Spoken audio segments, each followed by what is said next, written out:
Thank you. అందరికీ నమస్కారం. సమయం చాలా తక్కువగా ఉంది, 2 నిమిషాలు మాట్లాడతా.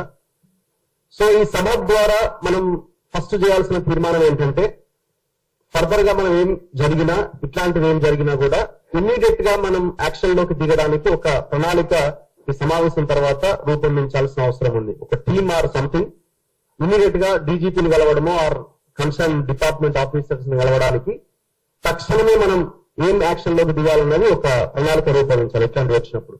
సో ఆ నిర్ణయం మనం తీసుకోవాల్సిన అవసరం ఉంది. సో ఈ ట్రోల్స్ విషయానికి వస్తే కొన్నిసార్లు ఇవన్నీ సర్వసాధారణమే అని వదిలేయాల్సిన పరిస్థితే మాలాంటి వాళ్ళకైతే కనబడుతున్నది. ఫర్ ఎగ్జాంపుల్, మేము ఇప్పుడు పవన్ కళ్యాణ్ కోడి చెరువు కబ్జా విషయం మేము బయటకు తీసుకొచ్చినప్పుడు ఆయన బెంగళూరు కోర్టుకు వెళ్లి ఒక ఆర్డర్ తెచ్చుకున్నాడు. ఇక్కడ లేదట కోర్టు, బెంగళూరు దాకా పోయింది ఆయన. బెంగళూరు పోయి మళ్ళీ మా ఏ ఛానల్ పేరు కూడా ప్రస్తావించకుండా మెటా అనే సంస్థకి నోటీసులు ఇప్పించి, సో ఆ సంస్థని పార్టీగా చేసి ఒక ఆర్డర్ తెచ్చుకున్నాడు. ఏమని అంటే, ఇక ఈ ఫలానా వీడియోలన్నీ డిలీట్ చేయాలని. ఏముంది ఆ వీడియోలో అంటే ఆయన చేసిన కబ్జా భాగవతం అంతా అందులోకి వచ్చేసింది. మరి చేయాల్సింది ఏంటి బాధ్యత గల లీడరు? నువ్వు ఈ చెరువు నేను కబ్జా చేయలేదు, నేను డబ్బులు పెట్టుకున్నా, ఇది నా భూమి అని నువ్వు అవసరమైతే గ్రౌండ్ లోకి వెళ్ళి చూపించే ప్రయత్నం చేయాలి. అది చేయకుండా తెలంగాణ వదిలేసిండు, ఆంధ్ర వదిలేసిండు, బెంగళూరు పోయిండు అని నేను ఎట్లాగో బెంగళూరు పోలేం కదా అని దాని కావచ్చు. నేను బెంగళూరుకి ఏం పోం, కోడి చెరువు పక్కనే ఉంది, కోడి చెరువులోకి వెళ్తాం మేము. సో నేను బెంగళూరు దాకా వెళ్లాల్సిన అవసరం లేదు. సో మేమేం చేసినాం, కంప్లైంట్స్ ఇచ్చినాము, రేపో మాపో మళ్ళీ దాని మీద పిల్లి వేయబోతున్నాము. ఈ జనరల్ గా యాక్టివిస్ట్ లో లేకపోతే పార్టీలో చేయాలి, కానీ ఏ పార్టీ ముందుకు రావట్లేదు. అందరూ పవన్ కళ్యాణ్ ని తిట్టినట్టు మాట్లాడుతున్నారు, ప్రతి ఒక్క అపోజిషన్ పార్టీ, కానీ చెరువు గురించి మాత్రం మాట్లాడతలేరు. మాట్లాడుతుంది మేము ఈ డిజిటల్ మీడియా, సోషల్ మీడియాలో ఉన్న వాళ్ళు మాత్రమే. మాట్లాడుతున్న మా మీద ఇప్పుడు ఏం చేసారు వాళ్ళ మీడియా, ఇప్పుడు కొన్ని వీడియోలు తయారు చేసి జర్నలిస్ట్ రఘు అవుట్, పవన్ కళ్యాణ్ దెబ్బకి మటాష్ అని ట్రోల్స్ చేస్తా ఉన్నారు. మటాష్ అయింది ఎవరు? భయపడి బెంగళూరు కోర్టుకు వెళ్లి ఆర్డర్ తెచ్చుకున్నది నువ్వు. దాని కింద ఈ సైకో బ్యాచ్ కొంతమంది ఉంటారు, వాళ్ళ మెసేజ్లు, వాళ్ళ ట్రోల్స్.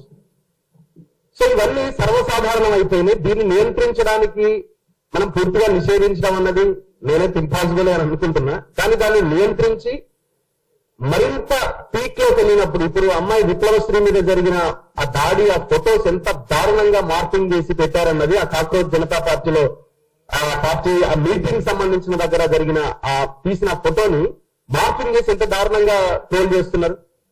అదెంత ఘోరం అసలు. ఇప్పుడు ఎవరైతే ట్రోల్ చేస్తున్నారో మరి అక్కడ వాళ్ళ ఇంట్లో వాళ్ళని ఒకసారి ఊహించుకోవాలి.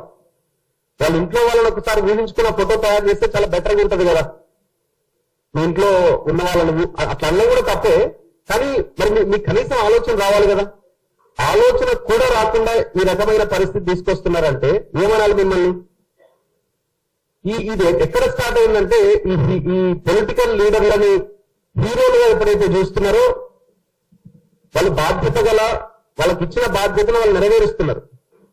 వాళ్ళని ఎప్పుడైతే వీళ్ళు లీడర్లు కాదు, వీళ్ళు రాజకీయ నాయకులు కాదు, వీళ్ళు సేవకులు కాదు, వీళ్ళు హీరోలు అని ఎప్పుడైతే చూస్తున్నారో ఆ సైకోయిజంలోకి వెళ్ళిపోతున్నారు. సో ఇది చాలా ప్రమాదం. ఈ పార్టీలు కూడా అట్లా పెంచి పోషిస్తున్నాయి. జనరల్ గా ఈ ట్రోల్ చేసే బ్యాచ్ ఎవరు? మన ఈ మీటింగ్ పెట్టుకోగానే మనల్ని అందరంటారు వీళ్ళంతా లెఫ్టిస్టులే బాబు, ఇందులో విరాట్ అలీ ఉన్నాడు, ఇంకో ఆయన ఉన్నాడు, వీళ్ళంతా లెఫ్టిస్టులు అని ఒక స్టాంప్ వేస్తారు. ఇది అయిపోగానే ఆల్రెడీ ట్రోల్ స్టార్ట్ అయిపోతాయి. అసలు లెఫ్ట్ ఏంది, రైట్ ఏంది? మాకు రైట్ సైడ్ లెఫ్ట్ సైడ్ తెలుసు, ఇంకే సైడ్ తెలియదు మాకు. అంటే ఇంకే యాంగిల్ తెలియదు మాకు. సో మనిషి కష్టాల్లో ఉన్నాడు, ప్రభుత్వాలు ఏం చేస్తున్నాయి, ఒక జర్నలిస్ట్ కి అది మాత్రమే ఉంటుంది తప్ప లెఫ్ట్ రైట్ ఏంది? రైట్ వింగ్ లో ఉన్న వాళ్ళు కష్టాలు పడరు. రైతు గారు ఒక హనుమాన్ విగ్రహం 3 ముక్కలు చేస్తే మేమే కదా పోయి రిపోర్ట్ చేసింది.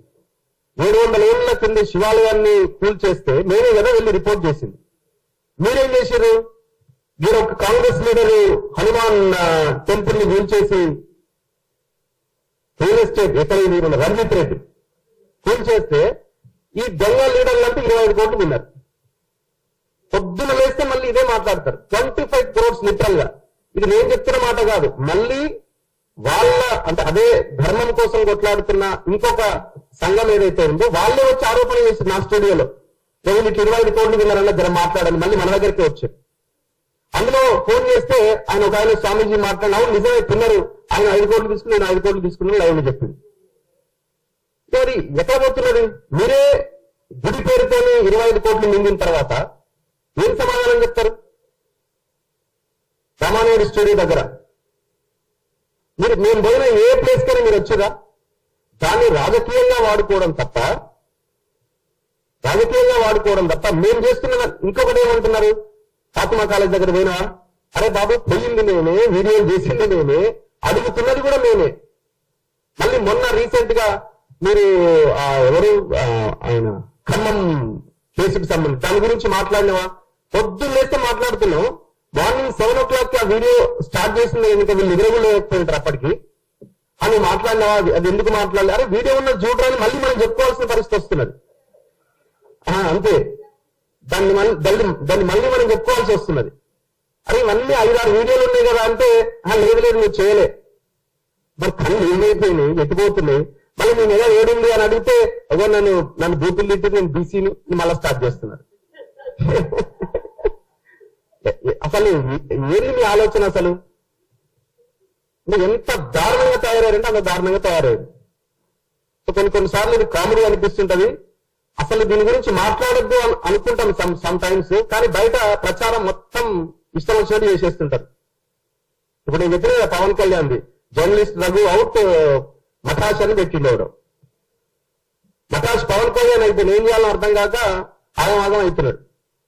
సో కాబట్టి ఈ ట్రోల్స్ సాధారణమే అయినా ఖచ్చితంగా దీన్ని ఎదుర్కోవాల్సిన అవసరం ఉంది. ధైర్యంగా నిలబడి కొట్లాడాల్సిన అవసరం ఉన్నది. ఆ దిశగా మనం ప్రయాణం చేయాలి. అవసరమైతే జేఏసీ లాంటిదో ఇంకొకటి ఏదైనా ఫామ్ చేసి ఇమీడియట్ గా మనం రియాక్ట్ అయ్యేలాగా ఉండాలి. అవకాశం కల్పించిన అందరికీ ధన్యవాదాలు. Thank you. నా పేరేంటి శ్రావణి, జర్నలిస్ట్ కూడా ఏం మాట్లాడుతున్నారు విన్నాము. రఘు మీరు చెప్పింది కరెక్టే, కానీ ఏంటంటే ఈ సందర్భం ఏంటంటే మీరు మాట్లాడితే మేము వదిలేయట్లేదు. We are watching you, we are taking count of you. మేము దీన్ని సీరియస్ గా తీసుకున్నాం చెప్పడం కోసం మన ఇది డెఫినెట్ గా నేను అన్నట్టుగా మనం ప్లాన్ ఆఫ్ యాక్షన్ కూడా చేసుకున్నాం. గుడ్ ఈవినింగ్ అందరికి. యాక్చువల్ గా ఈ యంగ్ జనరేషన్ గర్ల్స్ ఎవరైతే ఉన్నారో ఈ ఫీల్డ్ లోకి చూస్ చేసుకుని రావడానికి చాలా పేషెన్స్ వస్తున్నారు, ఈవెన్ మీ కూడా. అయితే ఈ ఫీల్డ్ లోకి వచ్చే ముందు నేను నా ఫ్యామిలీ అందరికి కూడా ఒకటే చెప్తాను, నా రైట్స్ కోసం నేను ఫైట్ చేయడం కోసం ఈ ఫీల్డ్ మాత్రమే నేను చూస్ చేసుకోగలనని. సో అన్ని ఫీల్డ్స్ ని నేను పక్కన పెట్టి మరి ఇక్కడికి వచ్చాను. ఈ రోజు విప్లవ్ శ్రీకి జరిగినటువంటి ఈ సిచ్యువేషన్ అయి ఉండొచ్చు, అస్మాత్